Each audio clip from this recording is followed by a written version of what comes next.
Yeah, we got a bit of a debrief with the president on the way back on Air Force One, a gaggle with the press on board. He said on a scale of 1 to 10, I would say the meeting was a 12. He did, however, say that he said, I wouldn't say everything was discussed because there were some things in retrospect we could have discussed that for some reason didn't come up. We'll get onto that in a minute. But the headline announcement really is that rare earth deal has been announced. Of course, remember, China had threatened export controls on 12 rare earth minerals, which are critical for things like batteries and also for things which are used by the military hardware in particular. That threat by China was what caused Donald Trump to threaten a 100% additional tariff on China. Well, now that this kind of ceasefire has taken place on this trade war between the two nations, it has been announced that a deal has been announced for 1 year, which could get extended at the end of that year. But China will not be imposing those tariffs, those controls, and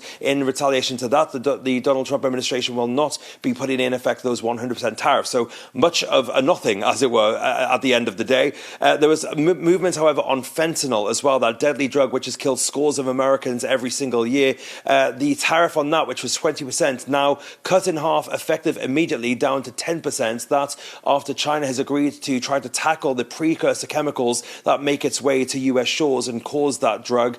So that means that the general tariff rate on China now is about 45%. Donald Trump said 47%, but his trade advisor next to him said 45% for the general tariffs now on China. The other movement that we saw was on chips. Donald Trump had said that he told President Xi to talk to NVIDIA, particularly about the chips that he wanted to buy from that tech giant, but that the Blackwell chips, which are a next-generation AI chip designed for extreme-scale AI inference and training in data centers, those chips will not be included as part of discussions to sell more chips to the Chinese.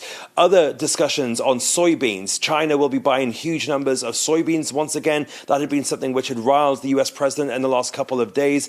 And chiefly geopolitics, which really we were keeping an eye on to see how much prominence that would get in these discussions. Fascinatingly, on Ukraine, Donald Trump said that he didn't discuss with Xi Jinping.